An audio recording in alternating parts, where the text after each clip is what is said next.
השם ירושלים הרטיט מאז ומעולם מיתרים רגישים בליבותיהם של יהודי צפון אפריקה, בייחוד יהודי מרוקו. זיקתם הרגשית אל ירושלים תבואה עמוק באורחותיהם ובמסורותיהם, והיא עברה מאבות לבנים מכוחה של אמונה תמימה, ולא מכוחו של חינוך ציוני.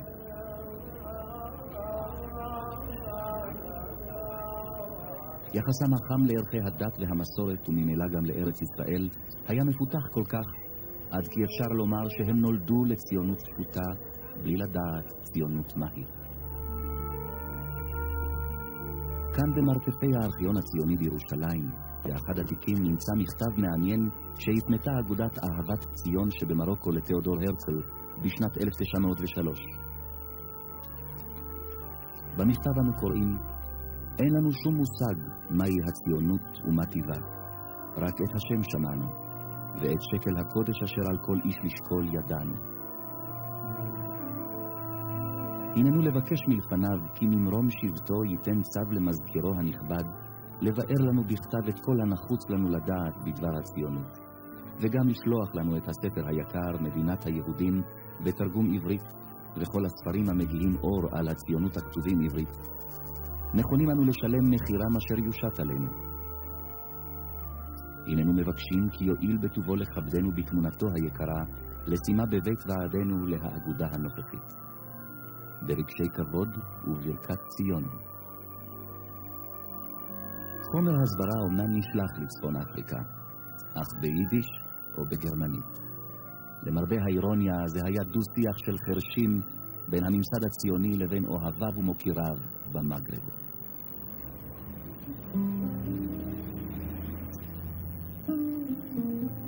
זו שכונת המוגרבים בירושלים, שנבנתה בשליש האחרון של המאה ה-19. יוצאי צפון אפריקה הגיעו אז לארץ ישראל בכוחות עצמם, יחידים ומשפחות יחידות מן הערים הגדולות של המגרב, כמו פס, רבת, קזבלנקה ואלג'יר. שכונת המוגרבים, שנודעה במקורה בשם מחנה ישראל, הוקמה במתחם ממילה, מחוץ לחומות, ביוזמת רב העדה המרוקנית, הרב דוד בן שמעון, הוא צוף דבש. בתיה נועדו מלכתחילה לאכלס 10 עד 12 משפחות עניות. במאורעות של שנת 1920 הותקפה השכונה ונעזבה פעמים מספר. בתיה המקוריים נהרסו ברובם, ובמקומם נבנו בתים חדשים דומים לבתים הישנים. מעריכים כי עד ראשית המאה ה-20 מנה היישוב הצפון אפריקני בירושלים יותר מ1,000 נפש, כ3% מכלל האוכלוסייה.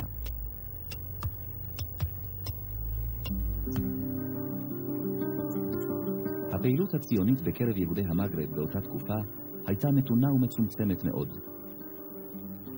הוקמו אגודות ציוניות, קנו את השקל, ואפילו בקונגרס הציוני הראשון שנערך בבאזל בשנת 1903 השתתף נציג מטעם קהילת יהודי אלג'יריה, ומם עטלי מקונסטנטין.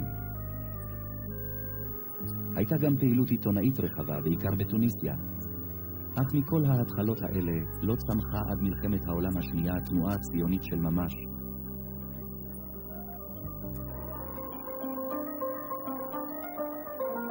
כפר יהודי נידח בהרי האטלס שבדרום מרוקו. יהודי האטלס השתקעו בכפרים כאלה, וחיו דורות רבים בשכנות טובה עם היישובים הברברים שבסביבה, הרחק מן הציביליזציה ובמנותק ממנה. הם שמרו על ייחודם כיהודים, והתפרנסו מעבודת אדמה וממשק החי. מספרם המרבי לא עלה על 15,000 נפש, כ6% מכלל יהודי מרוקו. בשנת 1943 הגיע למרוקו השליח הישראלי הראשון, אפרים בן חיים, יליד הולנד, מוותיקי ההגנה, ומי שהיה חבר קיבוץ בית אורן. הוא נכנס למרוקו בתעודות מזויפות, במדי קצין של צבא צרפת החופשית. בן גוריון, לפני שיצאתי, קרא לי ואמר לי, תעלו את היהודים על גבי גמלים, שיירות של גמלים ידפקו על שערי הארץ ולא יהיה כוח בעולם שיעצור אותם. יהדות מרוקו שהשתתפה בהפלה לא באה מהמרכזים העירוניים כמו קזבלנקה, רבת ופס, אלא מכפרים באטלס, בתפילת, במדבר הסהרה. יהדות שהייתה מנותקת מאירופה ומהמערב, בטח מהציונות, ונמצאת בתוך עולם של קבלה, של מיתולוגיה יהודית, עולם יהודי מזרחי וערבי. בבית שלי עצמי הייתה תמונה של מוחמד החמישי, של רבי שמעון בר יוחאי, בעל ספר הזוהר, של שבתאי צבי, שהוא משיח שקר. לא הייתה תמונה של הרצל תלויה על הקיר. מצאתי יהדות נהדרת, יהדות שורשית, יהדות אוהבת ארץ ישראל. מצאתי עם, והייתה לי במשך כל שנות שליחויותיי, הייתי 6 פעמים שנה, הייתה לי הרגשה כאילו היהדות הזו חיכתה לנו, ואנחנו הצטנו את הגפרור שהצית לבבות והביא אותם ארצה. ואולי הדוגמה הבולטת היא שאני מגיע יחד עם חברי יגאל כהן מבית אורן. אנחנו מגיעים לתוככי האטלס בראשית 1945. אנחנו פוגשים בכפר של יושבי מערות, נכנסים אל החכם, יושבים איתו, מדברים איתו על ירושלים, ספק ירושלים למעלה או ירושלים למטה. והנה אחרי שעה, שעתיים שאנחנו משוחחים, אנחנו נפרדים, יוצאים החוצה, והנה עומד כל הכפר. על ספינה, נשף, תפף, עם כל המצלצלים שלהם. ואני שואל את החכם מה זה, והוא עונה לי בפשטות, אנחנו עולים איתך לירושלים. בפעם הראשונה הבנתי שאנחנו בעיני היהודים האלה שליחיו של משיח.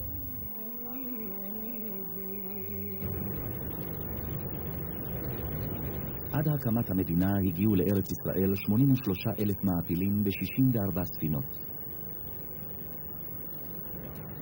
סיפור ההעפלה מאירופה היה סיפור של הצלה, ואילו מצפון אפריקה היה סיפור של ציפייה למשיח, פשוטו כמשמעו. הציפייה למשיח הייתה אמיתית כל כך וריאלית, שאבא שלי למשל, כנגר, הכין לו מזוודה שהייתה מלאה ונמצאת לי על המיטה לרגע שמשיח יגיע, שיהיה מוכן, שלא יחמיץ את ההזדמנות. והמשיח בא. אני בעיירה שלי, ספרו במרוקו, הייתי בן 10 כשהמשיח הגיע, והוא היה בן 20. קראו לו סם אביטל. סם אביטל שב לביקור במרוקו, והוא משחזר כעת את דרכו באותם כבישים ואזורים שבהם הוביל קבוצה של 43 מעפילים מרוקנים, ובהם משפחת בן שמחון.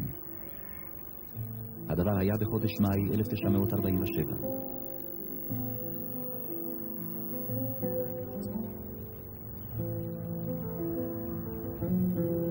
הדרך לווג'דה, אחרי 45 שנים, היא סיפור שלא פג טעמו. נסענו ברכבת מקזבלנקה, יצאנו בערך לסביבות 5 אחר הצהריים, ובדרך כמובן עוברים רבת מכנס פז. דרך, הייתי אומר, אתה רואה שדות, אתה רואה ערים, כפרים קטנים. הייתה אפשרות לעבוד רק בערים הגדולות, בכפרים לא כמעט לא ירדנו. בדרך הצטרפו אלינו חברים, הסימן היכר בינינו היה שיר התקווה בשריקה, ואז כל אחד ידע שמישהו על ידו מועמד להצטרף אלינו, וככה לאט לאט הגענו לקרון, איפה שכולנו היינו אלה שצריכים לעלות קצת. המאפיין את הקבוצה הזו שהייתה מורכבת מבנים ובנות, ומי שיודע את המנטליות הצפון אפריקאית, המרוקאית, הקשר המשפחתי הוא מאוד הדוק, והיה קשה מאוד לבוא לבקש מההורים לא רק שהבנים יעלו ארצה, אלא גם הבנות. ואני חייב לציין, ועדיין אני מאוד נרגש מזה, כשפניתי לכל המשפחות, לא הייתה משפחה אחת שסירבה שהבת שלה תעלה ארצה. הדרך לווג'דה עוברת בשלשלת הרים המתחילה במיצר גיברלטר ונמשכת מזרחה לאורך הים התיכון. אלה הרי הריף שמורדותיהם תלולים למדי, ומעטה שלג מכסה את פסגותיהם.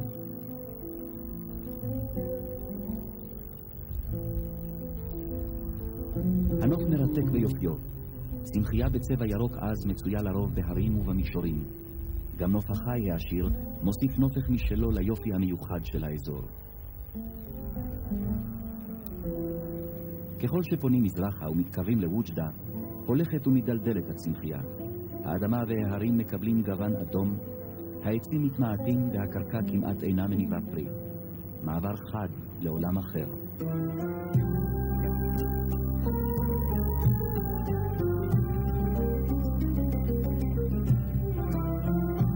ווג'דה היא עיר השוכנת בקצה המזרחי של גבול מרוקו. מורגשת בה השפעה אלג'ירית, בסגנון הבנייה, בשפה הערבית, במוסיקה, בלבוש, ואפילו בשוק השחור שבו סוחרים במטבע אלג'ירי.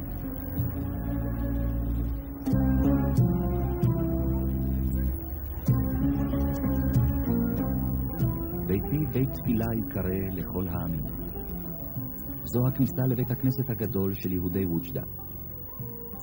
בווג'דה של שנות ה-40 חיו יותר מ10,000 יהודים שידעו ימים יפים וימים קודרים. הם סייעו לשליחי העלייה להבריח עולים מווג'דה לאלג'יריה. ראש הקהילה היהודית אבו זיכרון לברכה שיתף איתנו פעולה, הוא היה מודיע לנו מתי כן להגיע ומתי לא להגיע לווג'דה. הסימן הקל בינינו שהיה אומר לי בטלפון, שלחתם יותר מדי ארגזים, תנסו לעכב את המשלוח הבא. כמובן במקום ארגזים היה מדובר במעפילים. ביום המיועד הגיעו סטם אביטל וקבוצת המעפילים שלו לווג'דה. המסלול שלהם עבר את מרוקו לכל רוחבה. הם חצו את הגבול מווג'דה לעיירה האלג'ירית הקרובה מרניה. בגבול הז'נדרמריה הצרפתי שתראו אותנו לאן אתם הולכים, אנחנו יוצאים צופים לחיק הטבע. עברנו את הגבול במחתרת, כשסטם אביטל, המשיח שלי, הפרטי, נמצא תמיד בסביבה, פותר את כל הבעיות. אם זה רוח, אם זה הגנבת גבולות, דרכונים מזויפים, עד שהגענו לאלג'יר ומשם לטנס, ממחנה הכשרה. זה היה בראש צוק גבוה מאוד מעל הים, שמשם אפשר היה להשקיף אל הים הגדול ולחכות לגאולה שצריכה הייתה להגיע בצורת אונייה שתיקח אותנו לארץ ישראל. מאות יהודים הגיעו לאזור ההפלגה שהוסבה למחנה מרגוע, והוקם סמוך לחוף טנס, מרחק 170 קילומטרים ממערב לאלג'יר.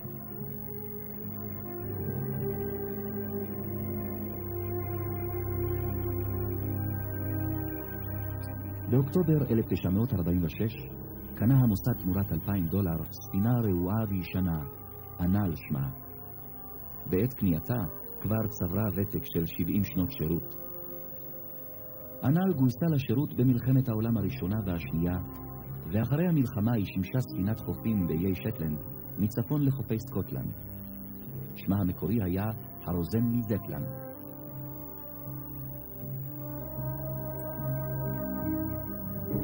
במסע ארוך ומייגע שנמשך חודשיים תמימים, עשתה אנל את המסלול מסקוטלנד למרסיי, ועברה הסבה לאוניית נוסעים. לשם כך שעתה במרסיי זמן רב, בעוד העולים ממתינים לבואה לחוף טנס שבאלג'יריה. המצב היה חמור וקשה ביותר. לא תיאר לעצמנו שאנחנו לא נהיה בלי הספקה, בלי אוכל ובלי שתייה. אני חייב לציין דבר אחד, שהיינו באמת רעבים ללחם וצמאים למים. רק במאי 1947, באיחור של 6 שבועות, הגיע אנל לטנס, וניתן לה השם יהודה הלוי. אחרי הרבה שבועות של ציפייה ופחד, אנשים כבר רצו לחזור הביתה, והם נואשו. במוצאי שבת אחד, אבי מברך את ההבדלה, והוא מדליק את הנר, ברוך מעורר האש, ולפתע הוא רואה כאילו עולים לו מהים באש איתותים של אור, ניצוצים, והוא מחזיר להם איתותים בחזרה, מעלה ומוריד ומוליך ומביא, כמו שבתקופת המשנה היו נוהגים לבשר את מולד הירח. והוא קיבל תשובות וצעק אונייה אונייה, ואחריו כל המחנה צועק האונייה האונייה, כאילו צועקים הגאולה בה.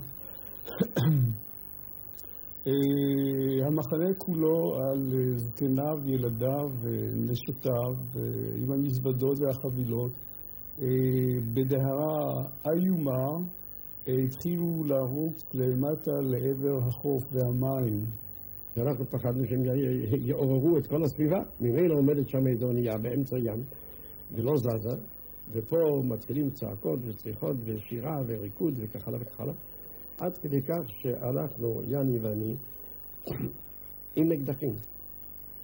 גירשנו את האנשים בחזרה אל תוך היער, בכדי שהם לא יעוררו את הערבים מסביב. והתחילה פאניקה ענקית של האנשים להספיק ולהגיע לאונייה, התחילו לשחות, להאחז בסירות. אני ומשפחתי היינו בסירה האחרונה שהספיקה להגיע, נתלנו על סולם החבלים והיינו על הסיפון, הרימו את הסולם ונסעו. אנחנו הספקנו לעלות כ-430 איש, שהם עלו בלי סדר מסוים. עלו ילדים בלי הורים, הורים בלי ילדים, גם תינוקות, ללא שום ציוד, לא כלי אוכל, לא סמיכות, לא היה לא כף, לא מזלג, לא סכין, לא צלחת. פתאום מתחילים זרקורים של האורות, ואני רואה שמרחוק הצרפתים מתקרבים להיות מה מתרחש בחוף. שהצרפתים ירדו והתחילו לבדוק מי אנחנו, מה אנחנו. אנחנו חשנו שיש לנו כל קשר עם האונייה הזו, אנחנו לא מכירים אותה ולא יודעים מה שקרה שם. ניתקנו את העוגן שלנו ויצאנו לים הפתוח. האונייה לא הייתה צעירה כל כך, אז היא הלכה לאט מאוד, והייתה לנו רוח נגדית. אנחנו התקדמנו בערך 0, וטלטלים חזקים מאוד. האנשים התחילו להקיא באונייה ולא היה כל כך נעים, אבל התנהגות האנשים הייתה למופת. אף אחד לא חשב שלא יגיע. כולם האמינו שזה מעשה אלוהים. הסערות היו נוראות ומפחידות, ולא ידענו גם למי לפנות. אבי היה עולה עם הטלית והתפילין על הסיפון, לזמר מזמורי תהילים כדי להרגיע את הים. פעם אחת אפילו המלאכים של האונייה, יוונים, באו ביקשו, תתפלל אלוהיך, והוא הוציא מן הכיס שלו חתיכות של מצה שמורה, ופיזר ל4 רוחות השמיים, והים באמת שקט. ומאותו רגע הייתי בטוח שאבא שלי הוא הקפיטן שמוביל את האונייה. לאחר ימים, כשבגרתי, הייתי הולך לחפש את הקפיטן, הייתי סקרן לדעת מי זה היה, ובפגישה בנושא של ההפלה, אחד מהידידים מצביע ואומר לי, הנה זה האיש שאתה מחפש, הקפיטן של יהודה הלוי, האונייה. אני מגיע אליו ומחבק אותו, מנשק אותו בהרבה התלהבות ואומר לו, תשמע, איפה היית אז? אני מודה לאלוהים שאתה קיים, אבל למה הסתתרת? הוא אומר לי, תדע לך, זה לא אני הקפיטן, אני הייתי רק מפקד האונייה. הקפיטן היה וילי לגונה, ספרדי, אז איפה הוא היה, אני שואל. הוא אומר, הוא ברח על אחת הסירות באחת הסערות הגדולות. אז מי ניווט את הספינה, שאלתי. אז הוא אמר לי, סיפרו לי על חסיד אחד עם עיניים כחולות שהיה עולה לסיפון, עם טלית ועם תפילין ופיזר מצה לים. עד היום אני מחפש אותו. אני מסתכל עליו ושואל, הנה שנינו מחפשים את הקפיטן, כל אחד את הקפיטן שלו. אחד הזקנים של החבורה, הייתה בידו מצה שמורה, והוא החליט שהוא זרק אותה לים, הוא זרק אותה, וביקש מאלוהים שהים יירגע. למחרת הים נרגע, והוא האמין שהמצה שלו עזרה לכך. האונייה עגנה בפלרמו כדי להצטייד בדלק ובמזון, וכשהפליגה לכיוון אלכסנדריה, עקבו אחריה כמה משחטות אנגליות. לסיכומו של דבר אנחנו הגענו עם 5 אוניות ליווי, משחטות בריטיות. בדרך ניהלנו משא ומתן, לאן אתם נוסעים? אנחנו נוסעים למצרים. מה אתם תעשו במצרים? אנחנו נוסעים לסואץ. מה יש לכם בסואץ? עומדים לנקות את העלה, ולמצרים אין מספיק ידיים עובדות, אז אנחנו עושים להיות הפועלים. הם כמובן ידעו שזה בלוף. כך אנחנו נסענו עד שהגענו בקרוב למים הטריטוריאליים הפלסטינאים של אז, ואז 2 אוניות משני הצדדים לחצו אותנו, ונפתח סדק בקרקעית האונייה, והתחילו מים להיכנס פנימה. הייתה התנגדות קלה, עד כמה שאפשר היה עם הילדים והאנשים לעשות זאת, וככה הגענו לנמל חיפה והעבירו אותנו ל2 אוניות הגירוש, לאושן ריגר ולשנייה. אוניית המעפילים יהודה הלוי הגיעה לחופי הארץ ב-31 במאי 1947, לאחר מסע שנמשך 21 יום. חודשיים אחר כך הגיעה מאלג'יריה עוד אוניית מעפילים, שיבת ציון. תנועת ההעפלה הייתה בראש ובראשונה קשורה עם המחנות, גם האפקט הפוליטי של חתירת ניצולי השואה לארץ ישראל היה הרבה יותר חזק לרכישת דעת קהל בעולם מאשר יהודי צפון אפריקה שחותרים להגיע לארץ ישראל. בעצם עליית יהודי צפון אפריקה בתודעה שלנו מתחילה, ובטעות כמובן, בעלייה שגברה לקראת מתן העצמאות למרוקו ולטוניסיה ב-1954. כי לא רק היהודה הלוי, גם העלייה של אותם צעירים יהודים מצפון אפריקה, בעיקר ממרוקו, שהגיעו לצרפת כדי לבוא לארץ ישראל, להתגייס לצה"ל ולהילחם במסגרת הגח"ל, גם היא כמעט נשכחה, והמושג גח"ל מזוהה בעיקרו עם אנשי מחנות העקורים שגויסו ועלו לארץ כדי להילחם, ולא עם אנשי צפון אפריקה, למרות שבפולקלור ההצגה, הסיפור הידוע של קזבלן, מתייחס בעצם לעלייה הזאת ממרוקו ולא לעלייה המאוחרת יותר. שלטונות המנדט הבריטי גרשו את מעפילי יהודה הלוי ואת מעפילי שיבת ציון למחנה מעצר בקפריסין. מספרם הכולל של יהודי צפון אפריקה שגורשו לקפריסין בשנת 1947 הגיע לכ-900 מעפילים. אני הבאתי אוניית מעפילים לקפריסין, וזמן קצר אחרי זה במחנות המעצר הגדולים שבמספרות אלפי מעפילים הגיע גם יהודה הלוי, ואחרי עוד אוניות עם מעפילים מתוניס, מאלג'יר, ממרוקו, והם השתלבו באופן נפלא בתוך המגוון של מבצע ההעפלה הגדול של מ-1945 עד 1948. אחרי זה יצאו מקפריסינים האחרים, היו כמו האחרים בצה"ל, נפלו מהם בתוך מלחמת העצמאות, והיו בין בוני יישובים בראשית שנות ה-50.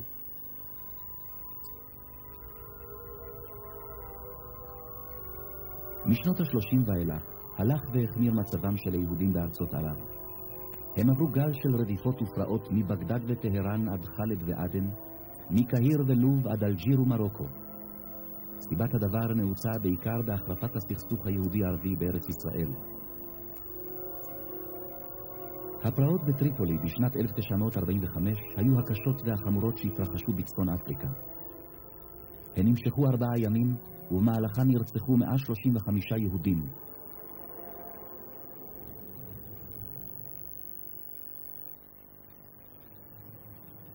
ב-1948 פרצו הפרעות גם כאן, בווג'דה שבמרוקו.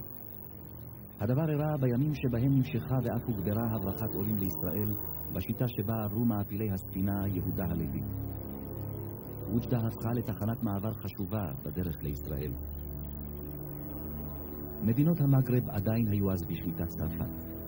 הצרפתים קיבלו בהבנה, לעתים באהדה, את הפעילות הציונית שנוהלה בפרופיל נמוך, והיהודים לא חששו מפניהם.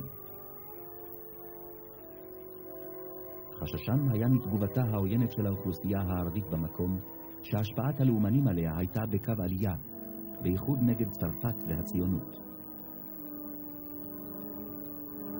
עם הקמתה של מדינת ישראל החל מסע הסתה והתססה נגדה במגרב.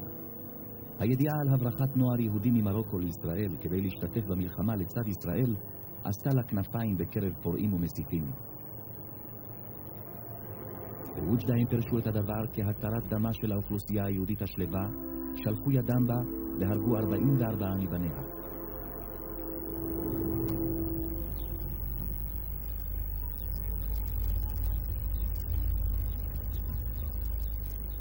הגענו עם סם אביטל אל פתח בית הקברות היהודי בווג'דה. ליד הכניסה ממש המתין לנו תושב המקום, מוריס בן אדיבה. עמו יחד צעדנו ברגל בשביל המוביל לחלקת 44 החללים. الزوجة نتاع وجدة هذه تبعت ليس من أي سنة هذه قبل 48 والموجودين هناك هادو في خبر كانوا هادو هم جدودي ההליכה בשביל הזה היא בעבור סן טיסה של היסטוריה. הוא שהה כאן בהוג'דה ביום שבו פרצו הפרעות, ב7 ביוני 1948, ושלח את קבוצת העולים שהייתה עמו להסתתר כאן, בבית הקברות. עמו הייתה אז נדיה כהן, פעילה ציונית, ושניהם נקלעו לזירת ההתרחשויות וראו את הפרעות ברגעי התהוותן ממש. مقتولين كلهم مقتولين من وجدة ولا من جرادة؟ من وجدة وجرادة. בשעה שאנחנו עברנו עם קבוצה מווג'דה למרניה, פתאום אני רואה שהערבים מתנפלים על יהודים, והתחילו לסגור להם את החנויות, לצעוק עליהם, להרביץ להם, ואז אנחנו פיזרנו את הקבוצה שהייתה איתנו. חלק הלך לבית הכנסת וחלק הלך לבית הקברות. והמשכתי עם נדיה כהן מקיבוץ רגבים להסתובב במלח. פתאום אנחנו רואים מסה של ערבים עם גרזינים ומגלים וסכינים. כולנו נבעלנו, וסם ואני התחלנו לרוץ לחפש מחסה, כי סם הוא מרוקאי והוא הכיר בית. התדפקנו על שער הבית ונכנסנו, ואז הגיע כל הגל הזה לשער. הם ניסו לפרוץ ולמעשה לא הצליחו, וכדי לא לבזבז זמן הם המשיכו הלאה.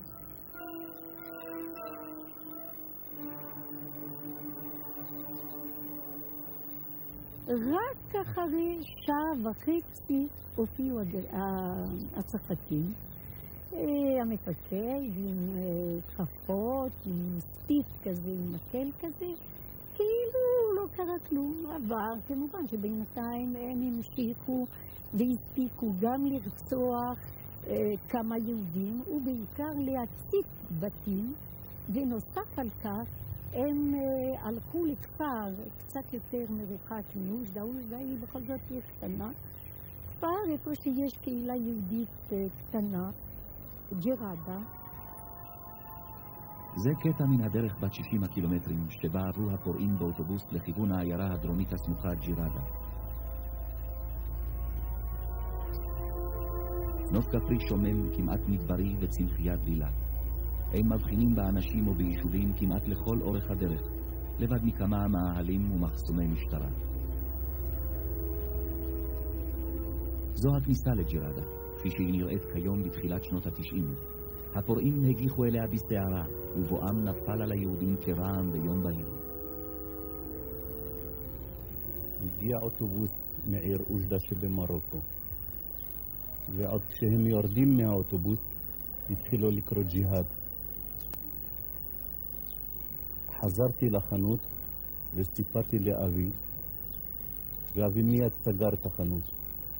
פתאום השכן שלי בא, שהיה באותו אוטובוס, ואומר לי, ז'ילית, אם היום לא תהיה ערבייה, הלך. אמרתי לו, תהיה כפרה. לא התייחסתי. שוב פעם חוזר לי על אותו המילים. אז אני באמת התחלתי לפחד, לקחתי את הבן שלי, והולכת לבעלי לחנות.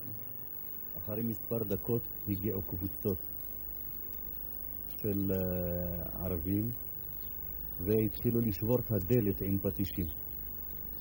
כשנכנסו, אבי עמד מולם, והכניס אותי מתחת לדלפק, עד שהוא קיבל גרזן בראש, ונפל.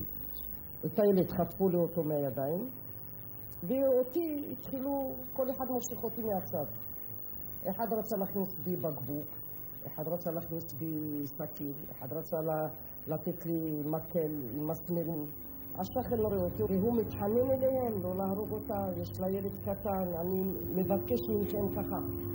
ופתאום אחד רץ לבוש יפה ואומר, למה אתה רוצה להציל אותה? תראו את אחים שלה מה עושים בפלסטינה. מפעל התעשייה החשוב ביותר בג'רדה, שבו עבדו גם יהודים, הוא מפעל קריאה השוכן ליד הר שבפאתי העיירה. אזור זה היה אחד ממוקדי הפעילות של הפורעים. מוקד פרעות שני נמצא באזור המרכז המסחרי. מרכז זה שינה את מראהו עם הזמן. בשעתו עבדו בו יהודים או היו בעלי חנויות במקום. בשני המקומות נפלו היהודים טרף קל בידי תוקפיהם. התחילו להרביץ לי בראש, תראה כל זה משמה, ואחרי שגמרו איתי חשבו שאני מת, התחזיתי גם למת. המשטרה אחרי זה הגיעו אליי ושלחו אותי דחוף לקופת חולים. לקחו אותנו לאיזה מקום איפה שהיו כ100 ניצולים. אחרי מספר שעות סיפרו לי שאבי נהרג ושאמי ואחי רמו נפצעו ועברו לבית חולים. כשהגעתי לקופת חולים ראיתי זוועה. כל המתים היו על הרצפה, היו על הספירה שאמרו לי 37 מתים, ביניהם אחי בן 32 והבן של אחי היה בן 12. כולם היו הרוגים. היינו 6 בחנות, הרגו 5 ואני הניצול היחידי מהחיים. חמתי הרגו, בעלי הרגו, גיסות שלי הרגו. התברר 13 נפשות מהמשפחה שלי, כולם הרגו. לכודים בעיירה חיפשו היהודים מסתור ושיבעו לעזרה שלא הגיע. פה ושם גוננו עליהם כמה מכרים מוסלמים, אך ברוב המקרים הם נעזבו לנפשם ונפגעו. הפורעים קטלו בהם בלי הבחנה, והציתו חנויות ובתים שסומנו מבעוד מועד. כ15 ילדים היו בין ההרוגים. משפחתו בת 6 הנפשות של רב הקהילה, משה כהן, נרצחה כולה. 100 יהודים נותרו בלי קורת גג.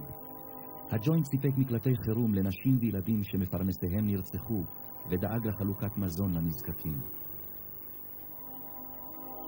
לפי אחת הגרסות, נערמו 37 הרוגים ליד נחל סמוך לעיירה, עד אשר הושג אישור להעבירה מג'ירדה ולקבור אותם בבית העלמין היהודי בווג'דה. קיבלנו את האישור להוציא את הגופות מג'ירדה, אז זה אחרי 4 ימים, בערך 4-5 ימים, קיבלנו את ההוקם מהמושל, מיסטר ברונל, שהוא התאסלם בסוף.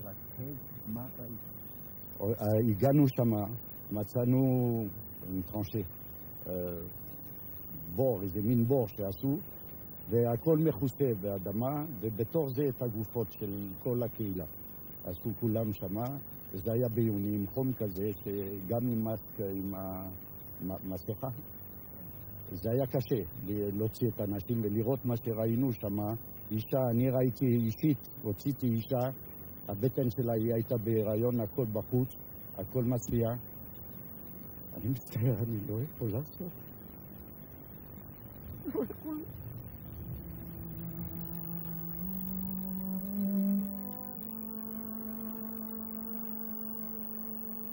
העברת הגופות מג'ירדה לבית הקברות היהודי בווג'דה נעשתה בשקט ובצנעה. הלוויה קצרה נערכה לחללים בתוך בית העלמין של ווג'דה. בטקס השתתפו יהודים, צרפתים וגם מוסלמים, נציגים מכל גוני הקשת של תושבי העיר. 44 הרוגים נטמנו זה ליד זה בחלקה מיוחדת ומגודרת, לא הרחק משער הכניסה של בית הקברות. מאז נקברו הרוגי הפרעות, כבר עברו כ-45 שנים. יהודי ווג'דה עזבו את עירם כבר בשנות ה-50 ולאחריהם. עשרות שנים עמד האתר בשממונו. מה שקרה נדחק וכאילו נשכח. שיני הזמן כרסמו באתר ובחלקת הרוגי הפרעות. בקברים רבים אי אפשר לזהות את שמות ההרוגים. כמה מן הקברים על סף קריסה. המשטח העליון הולך ומתפורר.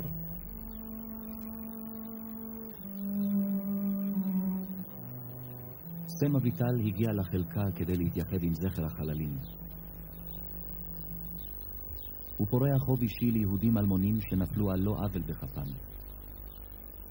באין מניין הוא ניצב מולם וממלמל בליבו פנימה, יתגדל ויתקדש שמי רבה. מה הביא לידי התפרצות הדמים נגד היהודים, בארץ שבה נתן הסולטן מוחמד החמישי הבטחה אישית להגן עליהם.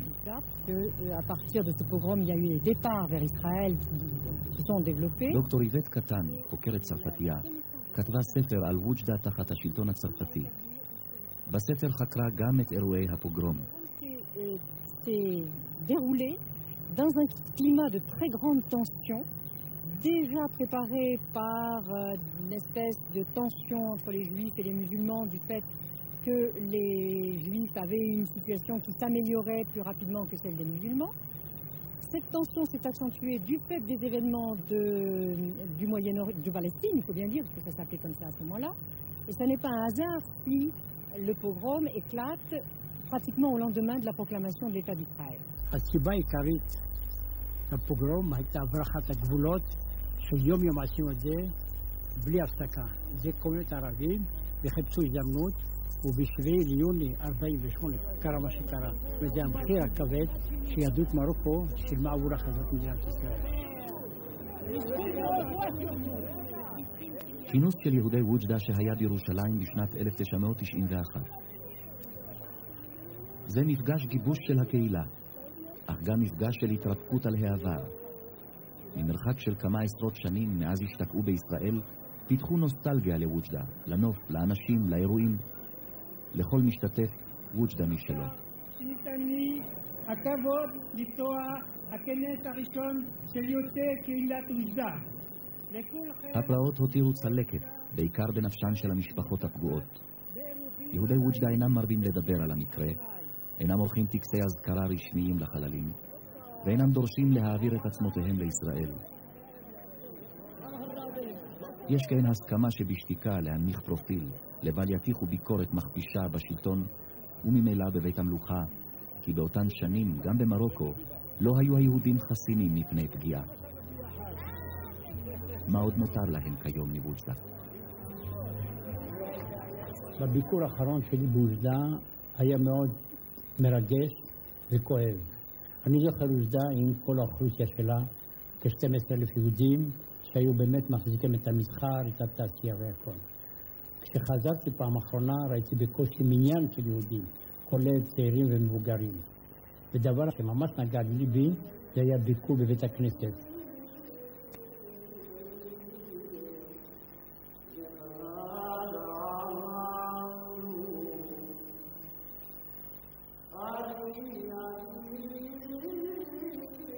בית הכנסת ידע ימים טובים יותר בעבר, כאשר פקדו אותו כמה מאות מתפללים. כיום הוא עומד בשיממונו ומעלה אבק. בכל שבת מגיעים לכאן בעקביות מרשימה שני יהודים, האדון לוי מרציאנו ומוריס בן נתיבה, ומתפללים לבדם במעין חובה לעצמם להפיח בבית הכנסת השומם סימני חיים.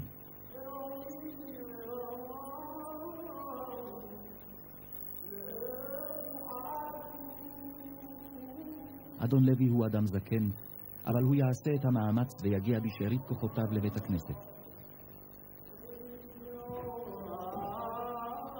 עמו הולך מוריס הצעיר ממנו בהרבה.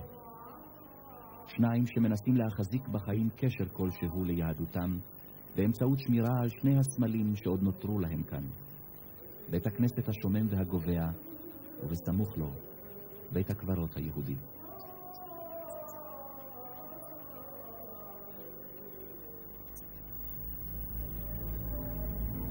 מרסיי היא עיר נמל היסטורית שנוסדה בדרום צרפת, לחופי הים התיכון, לפני 2,500 שנה. כיום חי בעיר ובסביבתה הריכוז היהודי השני בגודלו בצרפת, ובו לפי הערכה בין 60 ל-70 אלף נפש. מאז מלחמת העולם השנייה ולאחריה הייתה מרסיי עיר ואם למאות אלפי יהודים, בייחוד מצפון אפריקה. שערים למזרח, זה שמה של האנדרטה של האומן דוד סוזנה, שהוצבה במרסיי על גבעה נישאת לחוף הים התיכון. היא פונה לכיוון מזרח, לישראל. 7 שעריה הוצבו בהשראת שערי ירושלים, והם מסמלים את התרומה הייחודית שהרימה מרסיי למפעל העלייה.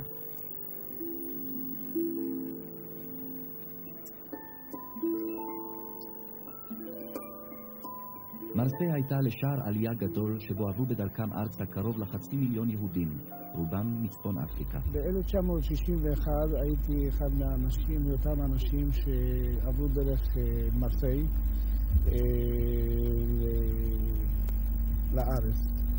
לא הייתי מאותם אנשים שהיו במחנה ארנז, בגלל שאז הייתי פעיל בתנועות נוער, אבל חשתי מחובתי כעבור 25 שנה כשחזרתי להנה למרסיי כנציג מדינת ישראל, חובה לעשות משהו כדי להודות על העיר מרסיי, על מה שאז כנער חשתי וראיתי בעצמי עד כמה העיר הזו תרמה לעלייתם של יהדות צפון אפריקה לישראל.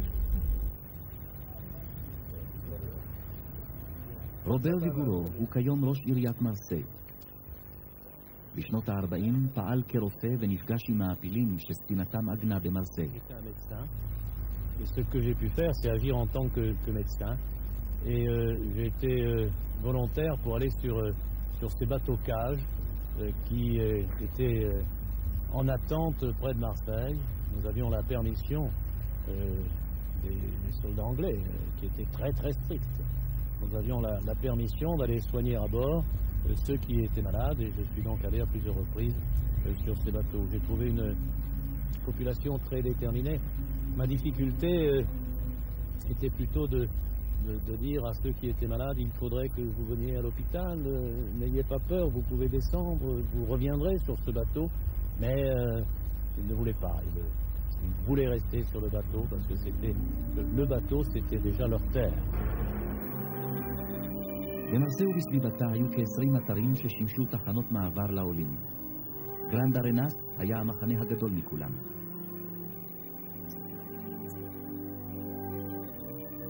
המחנה היה במקורו בסיס צבאי, ובו מתקנים דומים למתקני הצבא הבריטי שהיו בארץ.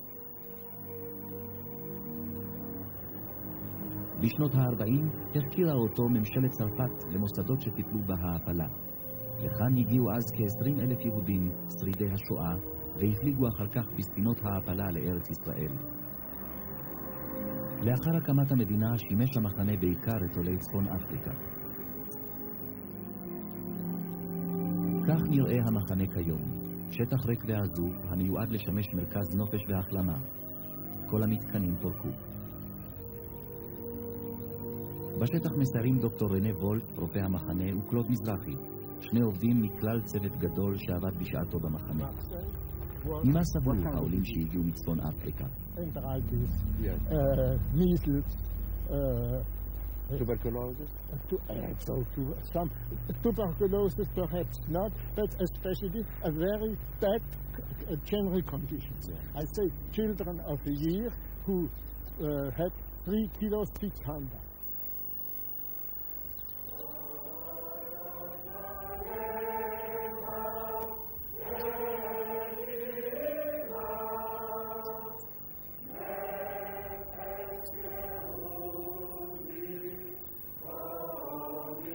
מאי 1948.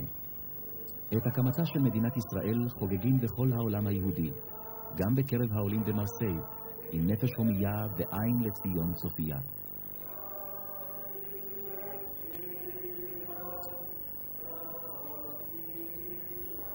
העלייה המסיבית מצפון אפריקה הגיעה לישראל גלים גלים. עד 1965 הגיעו גם מלוב וממצרים כ-360,000 נפש. רובם המכריע יוצאי מרוקו. ההתלהבות של יהודי מרוקו לעלות לישראל הייתה חלק מזהותם הנפשית והיהודית. התופעה הדהימה גם את הציבור הערבי שלא הבין על שום מה עוזבים היהודים את בתיהם ועסקיהם, מתנתקים מנופי הארץ ותושביה ונוסעים לישראל. זה הרציף הישראלי שבנמל מרסיי. אנשי מחלקת הקליטה ליוו בדרך כלל את העולים ממרסיי לחיפה, וכבר באונייה שובצו העולים לגרעיני התיישבות על פי דרישה מן הארץ, בדרך כלל על פי מפתח מפלגתי. אנחנו הקולטים בשנות ה-50 עבדנו הרבה, עשינו גם שגיאות רבות. רובן, כשאני מסתכל היום אחורה, רובן מתוך חוסר ידיעה, הרבה כעיוורים שמגששים באפלה. המשפחות האירופיות היו אבא, אמא, 2 ילדים. המשפחות שקלטנו מהמגרב היו משפחות של 30, 40, 50 נפש כמשפחה, ואב המשפחה היא הדמות המפתח המרכזית. לא הכרנו את המבנה החברתי, המשפחתי, הסוציולוגי של העולים, ואנחנו מתוך חוסר ידיעה, אנחנו פוררנו את המבנה הזה.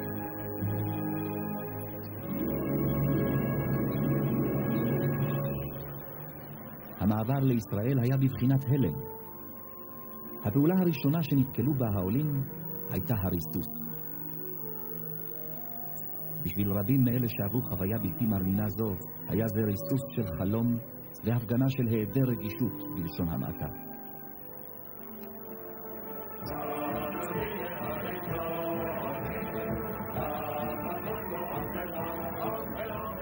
מן הנמל הוסעו העולים הישר ליישובים מרוחקים בדרום ובצפון. אלה העולים שהכלסו את דימונה וחבל לכיש, את בית שאן וקריית שמונה.